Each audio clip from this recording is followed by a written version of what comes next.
नमस्कार, आप देख रहे हैं लाइव टीवी एक्सप्रेस और मैं हूं आपके साथ ज्योतिका।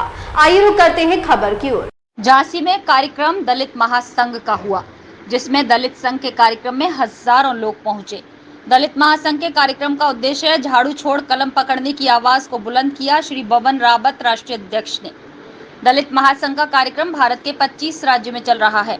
अगला कार्यक्रम बरेली में होगा आने वाली 8 तारीख को। आपको बता दें, दलित महासंघ के कार्यक्रम में आए लोगों को राष्ट्रीय अध्यक्ष बबन रावत जी झांसी में संबोधन किया। झांसी से संवाददाता सौरभ कुमार की रिपोर्ट।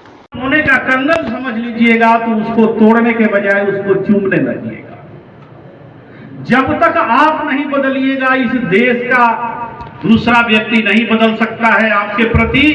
जब तक आप अपने को आगे नहीं बढ़ाइएगा, अपने बच्चों को आप पढ़ा लिखा कर आगे नहीं बढ़ाइएगा, तब तक दूसरे लोगों की नजरिया नहीं बदलेगी। हमारे समाज की मां बहनें जब सड़कों पर झाड़ू चलाती है और धूल उड़ता है, बेहुदे किस्म के लोग गालियां बकते हैं। हमारे समाज के लोगों को तरह तरह प्रलोभन दे करके, सूद ब्याज पर पैसा दे करके उनको गुलाम बनाया गया है। इसलिए हम कहते हैं कि चाहे 15 अगस्त हो या 26 जनवरी, ये दो राष्ट्रीय पर्व है जिसमें भारत के तिरंगा को लहराया जाता है।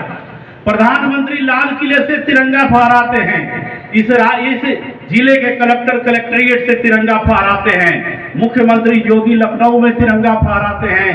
लेकिन 15 अगस्त और 26 जनवरी के दिन, जिस दिन इस देश के सारे लोगों के हाथों में तिरंगा होता है, आजादी का वे जश्न मना रहे होते हैं, उस दिन भी हमारा वाल्मीकि समाज के हाथ में तिरंगा नहीं, झाड़ू होता है। ये कितना दुखद बात है। क्या हम आजाद मुल्क के आजाद नागरिक नहीं हैं? हम आजाद मुल्क के गुलाम नागरिक हैं। वरना 15 अगस्त और 26 जनवरी के दिन हमें छुट्टी दी जाती और कहा जाता कि जाओ आजादी और गणतंत्रता दिवस के जश्न में भाग लो। मित्रों, जब तक आप नहीं बदलिएगा, लोग आपको नहीं बदलने आएंगे। क्योंकि बिल्ली चूहों के लिए कभी उचित न्याय नहीं देती है। बिल्ली सोचती है कि चूहों के साथ न्याय करने लगूंगी तो खाऊंगी क्या। आप चूहे हैं और बिल्ली कौन लोग हैं, ये आप समझ सकते हैं। पुरुषों के हाथों में कलम थी। उन दोनों महापुरुषों ने इस देश और दुनिया को बहुत बड़ा ग्रंथ दिया। आप बहुत ज्यादा कुछ नहीं कर सकते हैं, तो इन दोनों महापुरुषों की तस्वीर अपने घरों में लगाइए। प्रतिदिन उठते समय भगवान वाल्मीकि और बाबा साहब अम्बेडकर को नमन कीजिए और संकल्प लीजिए कि हम अपने बच्चे को पढ़ा लिखा करके डॉक्टर अम्बेडकर बनाएंगे, वाल्मीकि के रास्ते पर चलने के लिए सिखाएंगे। यदि आप ऐसा नहीं करेंगे तो आपको मैं कह कर जाता हूं, दुनिया की कोई भी आदमी आपको बदलने के लिए नहीं आएगा। न डॉक्टर अम्बेडकर दोबारा पैदा होंगे, न वाल्मीकि आपको अवतरित होंगे। इन महापुरुषों ने जो कह कर गया, जो करके गया, उनके बताए हुए रास्ते पर यदि थोड़ा भी हम चलना शुरू कर दें तो हमारी तकदीर और तस्वीर दोनों बदल सकती है, बशर्ते कि हम चलना शुरू कर दें। इन्हीं शब्दों के साथ हम अपनी वाणी को विराम देते हैं। आप लोगों ने धैर्य से सुना, बहुत बहुत शुक्रिया। और एक बार सबको जय भीम, जय वाल्मीकि।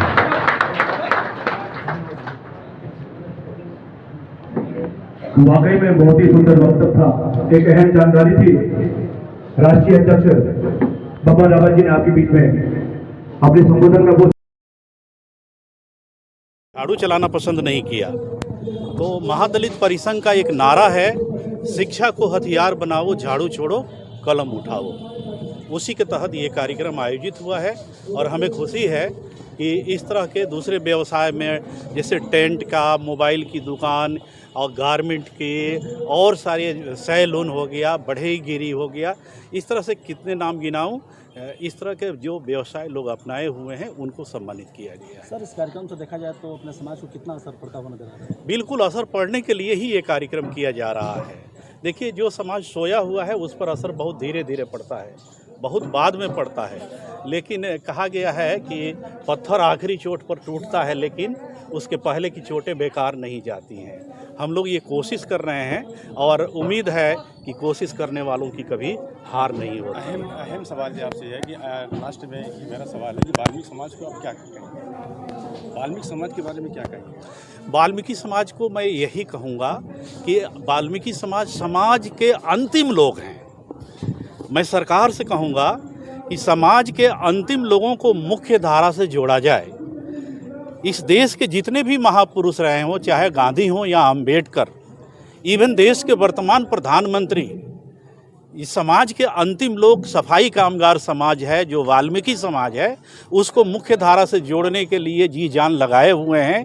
आप देखे होंगे कि पिछले दिनों प्रयागराज में जो कुंभ मेले का शुरुआत हुई थी, तो कुंभ मेले में हजारों सफाई कर्मचारी प्रयागराज में लगे हुए थे सफाई के कार्य में, और प्रयागराज में ही माननीय प्रधानमंत्री जी ने सफाई कर्मचारियों का चरण पखारा था, पैर धोने का काम किया था, यह संदेश देने का काम किया था कि ये जो सफाई कर्मचारी हैं ये वाल्मीकि समाज है, समाज के अंतिम लोग हैं, लेकिन ये देश को पर्यावरण से रक्षा करते हैं।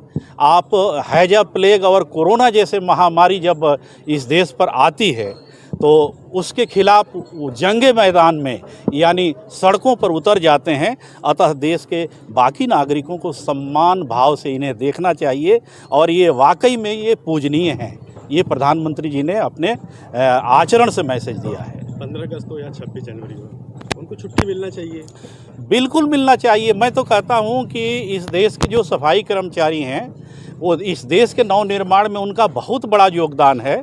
जब भी हम राष्ट्रीय त्यौहार मनाते हैं, चाहे वो 15 अगस्त हो या 26 जनवरी, उस दिन उनको छुट्टी नहीं दी जाती है।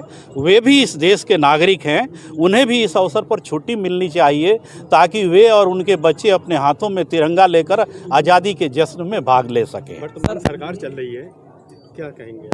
वर्तमान सरकार चल रही है और मैं तो कहूँगा कि ये सरकार सुशासन की सरकार है। इस सरकार में जन आस्था सरकार के प्रति बढ़ी है।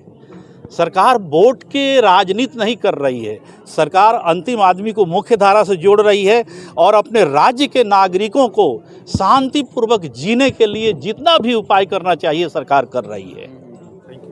सर, एक सवाल और है। 25% बार बार ये आपके मंच से ये कहा जा रहा है कि 25% जो आरक्षण है वो अभी तक मिला नहीं है, तो इसके बारे में सर क्या कहना चाहेंगे? राज्य सरकार और जो है कि केंद्रीय और राज्य सरकार की अलग अलग आरक्षण होते हैं, कहीं पर परसेंटेज अधिक होते हैं, कहीं कम होते हैं। तो केंद्र सरकार और राज्य सरकार के जो आरक्षण है वो आरक्षण कोटा अभी भरा नहीं है। इसके पीछे ये तर्क दे दिया जाता है कि candidate are available but not suitable, इस तरह कह कर के छांट दिया जाता है।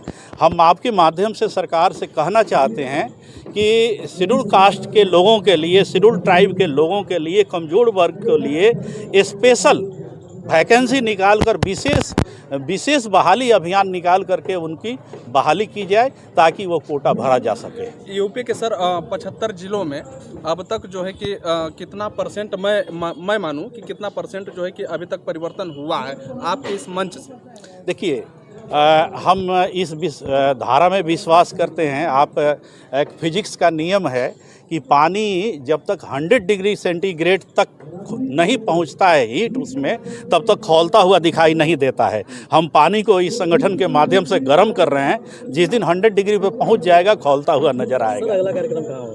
अगला कार्यक्रम है बरेली में 8 अक्टूबर को। चलिए, जो है कि ये थे